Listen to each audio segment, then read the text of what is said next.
ನೆನಪಿದೆಯೇ ಮೊದಲ ನೋಟ, ನೆನಪಿದೆಯೇ ಮೊದಲ. ಸೋಷಿಯಲ್ ಮೀಡಿಯಾದಲ್ಲಿ ರಾಜರಾಣಿಯಾಗಿದ್ದಂತಹ ವರುಣ್ ಆರಾಧ್ಯ ಹಾಗೆ ವರ್ಷ ಕಾವೇರಿ ಯಾರಿಗೆ ತಾನೇ ಗೊತ್ತಿಲ್ಲ ಹೇಳಿ. ಚಿಕ್ಕ ಮಕ್ಕಳಿಂದ ಹಿಡಿದು ದೊಡ್ಡವರವರೆಗೂ ಗೊತ್ತು. ಈಗಿನ ಕಾಲದಲ್ಲಿ ಚಿಕ್ಕ ಮಕ್ಕಳ ಕೈಲೂ ಕೂಡ ಸ್ಮಾರ್ಟ್ ಫೋನ್ ಇದೆ. ಹಾಗಾಗಿ ಎಲ್ರಿಗೂ ವರುಣ್ ಯಾರು, ವರ್ಷ ಕಾವೇರಿ ಯಾರು ಎಲ್ರಿಗೂ ಗೊತ್ತಿರೋವಂಥದ್ದೇ. ತಮ್ಮೆಲ್ಲರಿಗೂ ಗೊತ್ತು, ಅವ್ರು ತುಂಬ ವರ್ಷದಿಂದ ಪ್ರೀತಿಸ್ತಿದ್ರು, ಒಟ್ಟಿಗೆ ಇದ್ರು, ಜೊತೆಯಾಗಿ ವ್ಲಾಗ್ಗಳನ್ನ ಮಾಡ್ತಿದ್ರು, ರೀಲ್ಸ್ಗಳನ್ನ ಮಾಡ್ತಿದ್ರು. ತುಂಬ ಚೆನ್ನಾಗಿರ್ತಿತ್ತು ಎಲ್ಲ ವಿಡಿಯೋಗಳು ಕೂಡ. ಅವರಿಗೆ 2 ಮಿಲಿಯನ್, ಒಬ್ಬರಿಗೆ ಫಾಲೋವರ್ಸ್ ಇದ್ದರೆ ಇನ್ನೊಬ್ರಿಗೆ 1 ಮಿಲಿಯನ್, ಈ ರೀತಿಯಾಗಿ ಫಾಲೋವರ್ಸ್ ಇದೆ. ಅವರ ಎಲ್ಲ ವಿಡಿಯೋಗಳು ಕೂಡ ಮಿಲಿಯನ್ ಗಟ್ಟಲೆ ವ್ಯೂಸ್ಗಳು ಹೋಗುತ್ತೆ. ತಮ್ಮೆಲ್ಲರಿಗೂ ಗೊತ್ತಿರೋವಂಥದ್ದೇ. ನಗುವ ಮಗುವ ಮೊಗದ ಇವಳ ಹೆಸರೇನು. ಹಾಗೆ ಸ್ವಲ್ಪ ದಿನಗಳ ಹಿಂದೆ ವರ್ಷ ಕಾವೇರಿ ಹಾಗೆ ವರುಣ್ ಆರಾಧ್ಯ ನಡುವೆ ಬ್ರೇಕಪ್ ಕೂಡ ಆಗುತ್ತೆ. ಅದು ತಮ್ಮೆಲ್ಲರಿಗೂ ಗೊತ್ತಿರೋಂಥದ್ದೇ. ಬಟ್ ಯಾವ ವಿಚಾರಕ್ಕೆ ಬ್ರೇಕಪ್ ಆಯಿತು ಅಂತ ಹೇಳ್ಬಿಟ್ಟು ಗೊತ್ತಿಲ್ಲ. ಬಟ್ ಬ್ರೇಕಪ್ ಆಯಿತು, ಇಬ್ಬರು ಬೇರೆ ಬೇರೆ ಆದರು. ಅದ್ರ ಜೊತೆಗೆ ಇವರು ಪ್ರೊಫೆಷ್ನಲಲ್ಲಿ, ಅವರ ಪ್ರೊಫೆಷ್ನಲಲ್ಲಿ ಇಬ್ಬರು ಕೂಡ ಅವ್ರದ್ದೇ ಆದಂತಹ ಒಂದು ಕೆಲಸದಲ್ಲಿ ಬ್ಯುಸಿ ಆಗಿದ್ರು. ಆದರೆ ಈಗ ಸದ್ಯದ ಮಟ್ಟಿಗೆ ಸ್ವಲ್ಪ ಹರಿದಾಡಿದಂತಹ ಸುದ್ದಿ ಏನಂತಂದರೆ, ವರುಣ್ ವರ್ಷನ್ಗೆ ಬ್ಲ್ಯಾಕ್ ಮೇಲ್ ಮಾಡ್ತಿದ್ದಾರೆ. ಪರ್ಸ್ನಲ್ ಫೋಟೋಸು, ಪರ್ಸ್ನಲ್ ವೀಡಿಯೋಸ್ನ ಇಟ್ಕೊಂಡ್ಬಿಟ್ಟು ಬ್ಲ್ಯಾಕ್ ಮೇಲ್ ಮಾಡ್ತಿದ್ದಾರೆ ಅಂತ ಹೇಳ್ಬಿಟ್ಟು ಒಂದಷ್ಟು ಸುದ್ದಿಗಳು ಹರಿದಾಡ್ತು, ತಮ್ಮೆಲ್ಲರಿಗೂ ಗೊತ್ತಿರುವಂಥದ್ದೇ. ಆದರೆ ವರ್ಷ ಕಾವೇರಿ ಅವರು ಅದಕ್ಕೆ ತಕ್ಕ ಸ್ಪಷ್ಟನೆಯನ್ನು ನೀಡಿದ್ದಾರೆ.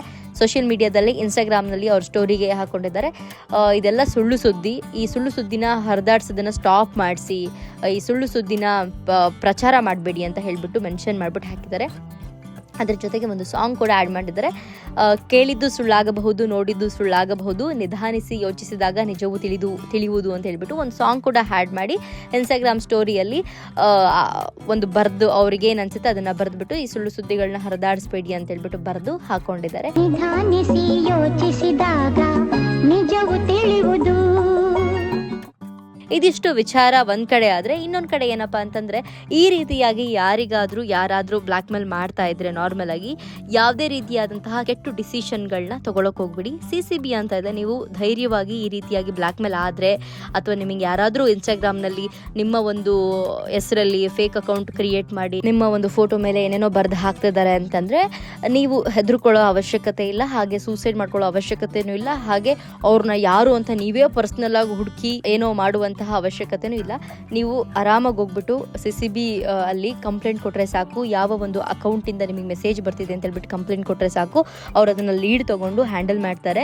ಅದ್ರ ಜೊತೆಗೆ ಮಿನಿಮಮ್ 30 ಡೇಸ್, ಮ್ಯಾಕ್ಸಿಮಮ್ 3 ಮಂತ್ಸ್ ಒಳಗಡೆ ಅವ್ರನ್ನ ಯಾರು ಅಂತ ಕಂಡಿಡಿದು ನಿಮ್ಮ ಮುಂದೆ ಅವ್ರು ಒಪ್ಪಿಸ್ತಾರೆ. ನೀವು ಬೇಕಾದರೆ ಮುಂದಿನ ಲೀಡ್ನ ತೊಗೋಬೋದು, ಅವ್ರ ಮೇಲೆ ಬೇಕಾದ್ರೆ FIR ಮಾಡಿಸ್ಬೋದು, ಇಲ್ಲಾಂದರೆ ಮುಚ್ಚಳಿಕೆಯನ್ನು ಬರೆಸ್ಬೋದು. ಮುಚ್ಚಳಿಕೆ ಅಂತಂದರೆ ನೆಕ್ಸ್ಟ್ ಟೈಮ್ ಇವ್ರು ಏನೇ ಮಾಡಿದ್ರು, ನಾವೇನು ಡಿಸಿಷನ್ ತೊಗೊಂಡ್ರು ಅವ್ರು ಅದಕ್ಕೆ ಒಪ್ಕೋಬೇಕು, ನಾವು FIR ಮಾಡಿಸಿದ್ರು ಅವ್ರು ಅದಕ್ಕೆ ಒಪ್ಕೋಬೇಕು. ಈ ರೀತಿಯಾದಂತಹ ಒಂದು ಮುಚ್ಚಳಿಕೆನ ಬರೆಸ್ಬಿಟ್ಟು ಅವ್ರ ಹತ್ರ ಸಿಗ್ನೇಚರ್ ಹಾಕಿಸ್ಕೊಳ್ತಾರೆ, ಯಾರು ನಿಮ್ಮನ್ನು ಹರಾಜ್ ಮಾಡ್ತಿರ್ತಾರೆ ಅವರು. ಬಟ್ ಹುಡುಗರೇ ಮಾಡ್ತಿರ್ತಾರೆ ಅಂತೇನಿಲ್ಲ. ಈಗಿನ ಜನ್ರೇಷನಲ್ಲಿ ಕೆಲವು ಹುಡುಗಿರು ಕೂಡ ಗಂಡು ಮಕ್ಕಳನ್ನ ಹರಾಜ್ ಮಾಡೋದಾಗಿರ್ಬೋದು, ಅಥವಾ ಅವರಿಂದ ದುಡ್ಡು ಕೇಳೋವಂಥದ್ದಾಗಿರ್ಬೋದು, ಈ ರೀತಿಯಾಗಿ ಒಂದಷ್ಟು ವಿಚಾರಗಳು ನಡೀತಾನೇ ಇದೆ. ಪ್ರತಿದಿನ ಸಮಾಜದಲ್ಲಿ ಈ ಥರದ್ದೆಲ್ಲ ಘಟನೆಗಳು ನಡೀತಾನೆ ಇದೆ. ಎಷ್ಟು ಒಳ್ಳೇದಿದೆಯೋ ಫೋನು, ಸೋಷಿಯಲ್ ಮೀಡಿಯಾ, ಇದರೆಲ್ಲದರಿಂದ ಎಷ್ಟು ಒಳ್ಳೇದಿದೆಯೋ ಅಷ್ಟೇ ಕೆಟ್ಟದ್ದು ಇದೆ. ಒಳ್ಳೇದನ್ನ ಮಾತ್ರ ತಗೊಳ್ಳೋಣ, ಒಳ್ಳೇದನ್ನ ಮಾತ್ರ ಫೀಲ್ ಮಾಡೋಣ, ಒಳ್ಳೇದ್ರ ಕಡೆ ಮಾತ್ರ ಗಮನ ಕೊಡೋಣ ಅಂತ ಹೇಳಕ್ಕೆ ಇಷ್ಟಪಡ್ತೀನಿ. ಈ ಒಂದು ವರುಣ್ ಮತ್ತು ಹಾಗೆ ವರ್ಷ ಕಾವೇರಿ ಬಗ್ಗೆ ನಿಮಗೇನು ಅನ್ನಿಸ್ತು ಕಮೆಂಟ್ ಸೆಕ್ಷನಲ್ಲಿ ತಿಳಿಸಿ. ಇದೇ ರೀತಿ ಅಪ್ಡೇಟ್ಸ್ಗಳಿಗಾಗಿ ಪಬ್ಲಿಕ್ ಇಂಪ್ಯಾಕ್ಟ್ ಚಾನಲ್ನ ಸಬ್ಸ್ಕ್ರೈಬ್ ಮಾಡೋದನ್ನು ಮರಿಬೇಡಿ.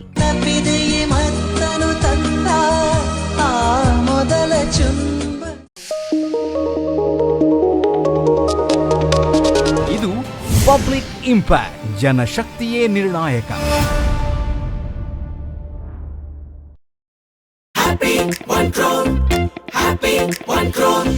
ಗಿರಿಯಾಸ್ದಲ್ಲಿ ಗಣೇಶ ಹಬ್ಬ ಮತ್ತು 53rd ಆನಿವರ್ಸರಿ ಸೆಲೆಬ್ರೇಷನ್ಸ್. 11 ಕೋಟಿವರೆಗೂ free gifts, 20,000 smart calling watch free. Girias since 1971.